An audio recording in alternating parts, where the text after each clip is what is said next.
birds of the air came down like vultures to try and pick at the carcasses, and Abram had to shoo them away. Because these are dead animals laid out here. Okay? What this is a path. And what happens is God appears to Abraham. I don't have red, so I'm going to use purple. In the form of smoke and fire. And he walks like a flaming torch through these pieces. And he asks Abram to walk through the pieces after him. Smoke and a fire, a flaming torch. That's how God appears. And what this is a ritual in roughly the 3rd millennium BC, in which a covenant is being established. What is said in this ritual that happens is that God is saying, I am going to make sure that this happens, and to make sure of sure,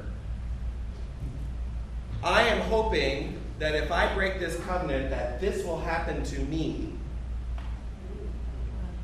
May this happen to me if I break this covenant. That's what you're saying when you walk through this. That I'll be cut in half and split open in the bloody mess to walk through. And to make sure that you see the bloody mess as you walk on both sides. The idea is that may that happen to me if I break this covenant. I think we underestimate the power of covenant and covenant making in the New Testament. And I think that this has a big implication for today in our understanding of marriage. When we say, until death do us part, we're saying this. May this happen to me versus me breaking this covenant I am making with you today. But that is completely lost. Maybe that's what we're talking. It's very underestimated nowadays. When people get into marriage today, it's like, until I'm tired of being with you. Yeah. You don't excite me anymore. I'm bored. I need some excitement in my life. When you come into this, when God makes this covenant with Abraham, with Noah, with Abraham, with Adam, and guess what happens when we get to Moses? Same thing. Exodus 24 is the establishment of the covenant that God made in Sinai. And guess what happens there? Animal sacrifice. Exodus 24.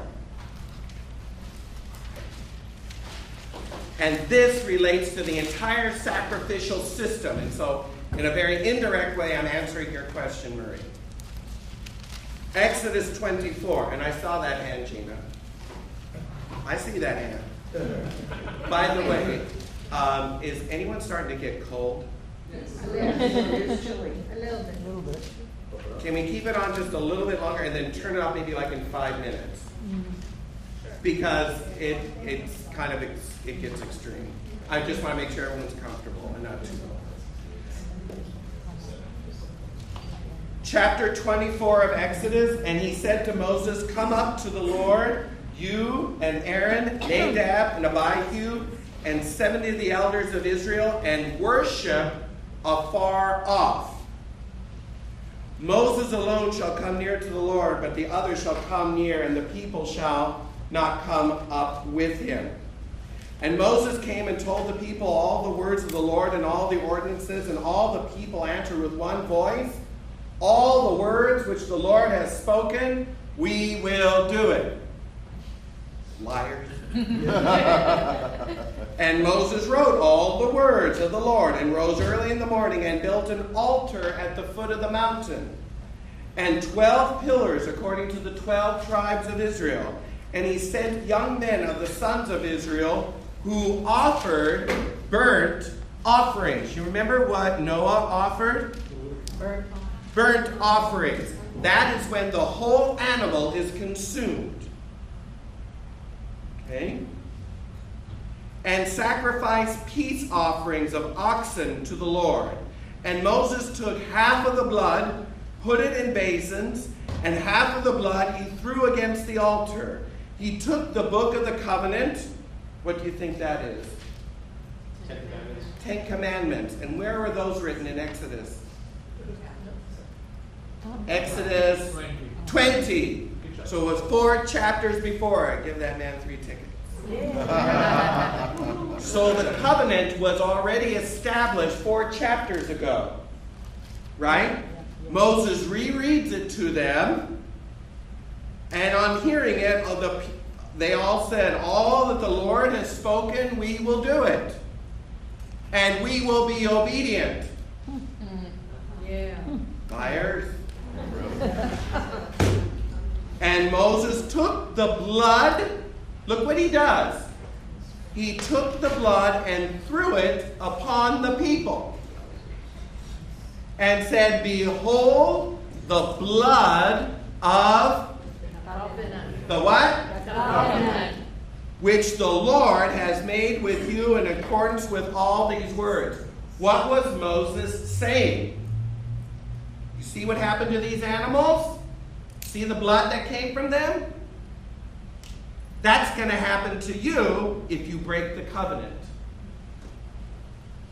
If you're going to agree to this, then what you're saying is, may that happen to me like happened to those animals, should I break it?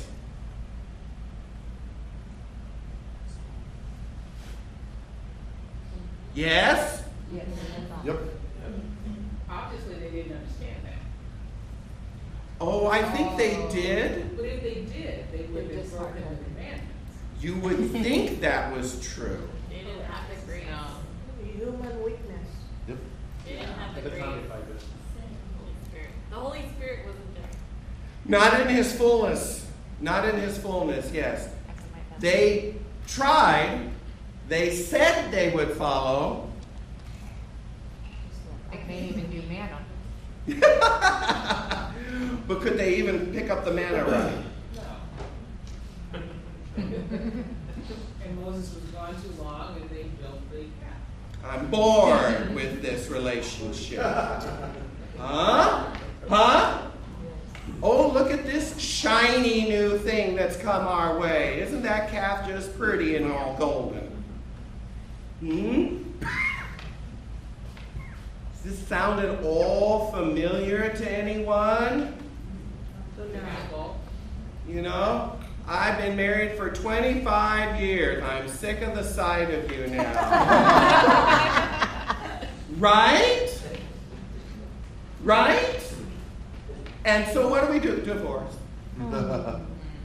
Or have an affair. Right? And what does that do to the covenant of marriage? It breaks it. Is it irreparable? No. No. Does it dissolve the marriage? No. No. No. No. No.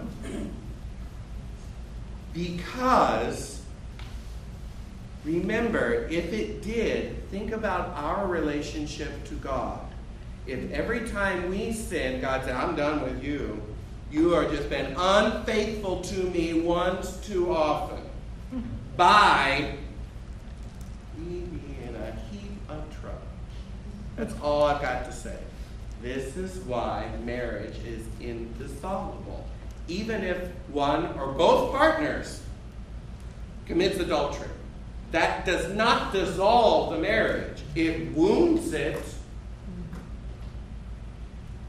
Wounds it, but it doesn't destroy it. The only thing that can break that marriage bond is what? Death. Death. Guess what breaks the marriage bond? With a person who is baptized but never comes back to the faith. What finally breaks that bond? Death. Eternal death.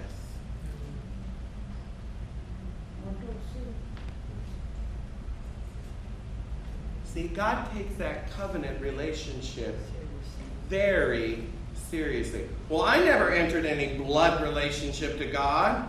Oh, are you sure? I don't even think that bad. Baptism.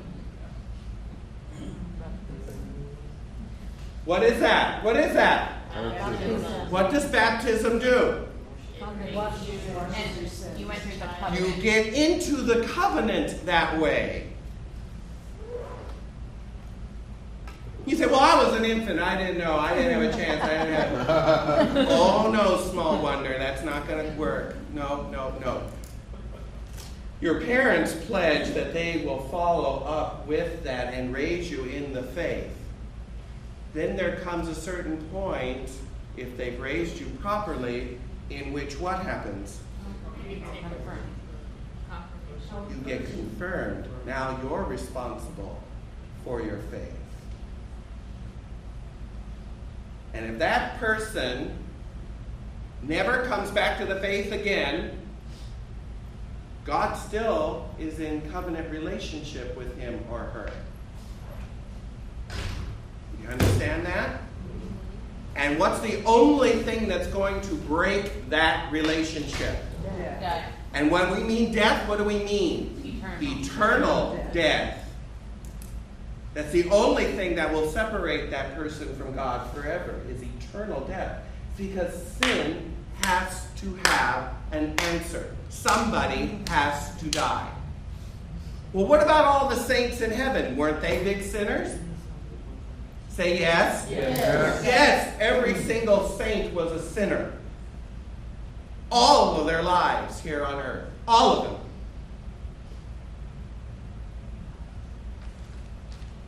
How do I know that? Because they're human like the rest of us.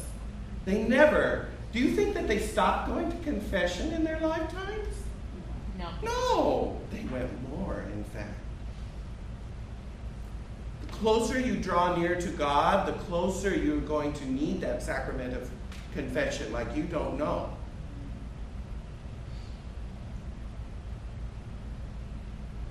I mean, you just don't know how much we need that sacrament of penance. It doesn't go away. We get this idea somehow that as we become saints, we don't need to, we don't sin. That's not true. We just don't know the depth in which sin has its evil tentacles into our souls and our lives. We just don't know. And how do I know? I know that because when you read the lives of the saints, and the closer they are to God, the mystical revelations of Catherine of Siena or St. Teresa of Avila, they begin to see, like we don't, the depth of what sin has done to corrupt human nature. And on the other side, the glories of all the grace that God has given us to change that in us. You see, what we get in exchange for our sin is the life of Jesus. He is life. Do you understand that? And the more we get of Jesus, the more life we have, the more we are transformed on the inside, and we become, as it were, a mirror image of him. Turn to 2 Corinthians 3. 2 Corinthians 3. I love this section.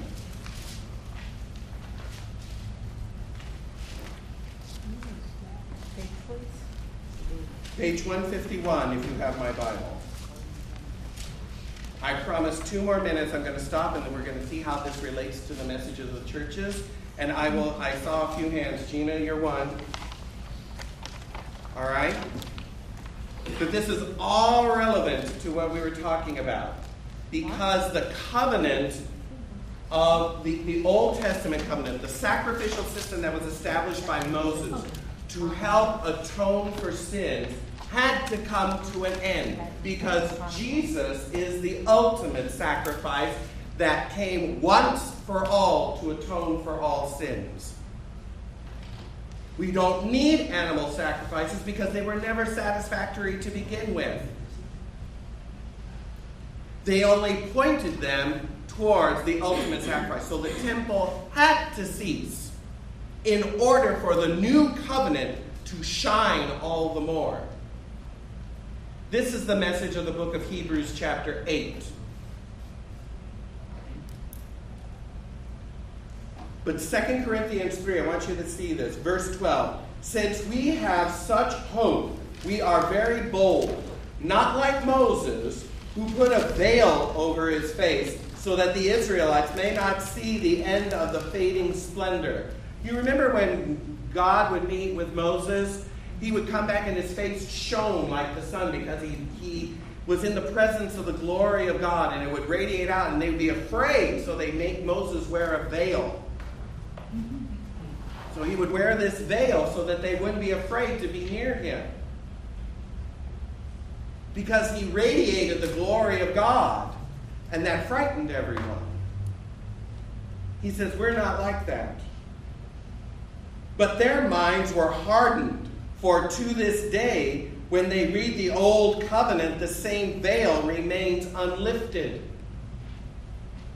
Because only through Christ is it taken away. You see that? That answers your question, Marie. Why did the temple have to be destroyed?